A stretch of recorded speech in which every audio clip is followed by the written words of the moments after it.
আমি আজ আপনাদের সাথে শেয়ার করব ছোট শুটকি মাছ আমি যেভাবে মাখিয়ে রান্না করি। তো আমি সবগুলোকে কেটে ধুয়ে পরিষ্কার করে পরিমাণ মতো মশলা দিয়ে দিচ্ছি।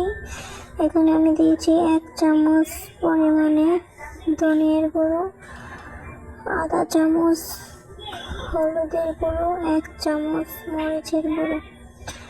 আপনারা যারা যেমন ঝাল খান ঠিক তেমন দিবেন। আমি আমার মতো করে দিয়েছি। এখন দিয়ে দেব এখানে সয়াবিন তেল। তো আমি এত বেশি তেল দেব না, কম পরিমাণে তেল দিচ্ছি। তো আমি এখন এটাকে ভালোভাবে হাত দিয়ে মাখিয়ে নেব।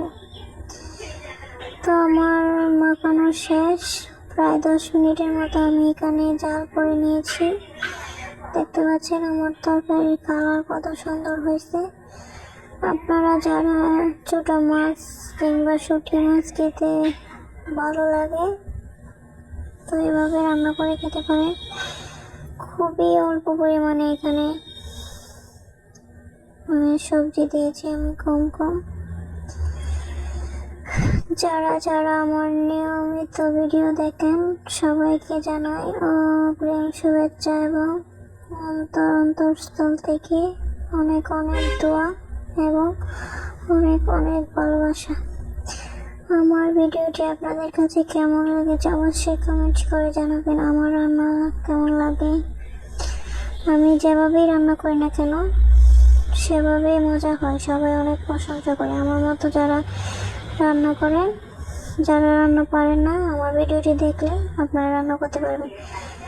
সবাই আমার জন্য দোয়া করবেন। ভিডিওটি ভালো লাগলে লাইক, কমেন্ট, শেয়ার, সাবস্ক্রাইব করতে বলবেন না। সবাই ভালো থাকবেন, সুস্থ থাকবেন, আমার জন্য দোয়া করবেন। আমিও আপনাদের জন্য দোয়া করি।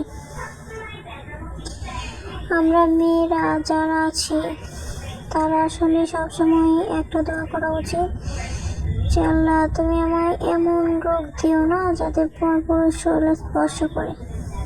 তো সবাই সবার জন্য দোয়া করবেন। সবাই ভালো থাকবেন, সুস্থ থাকবেন। আল্লাহ হাফিজ।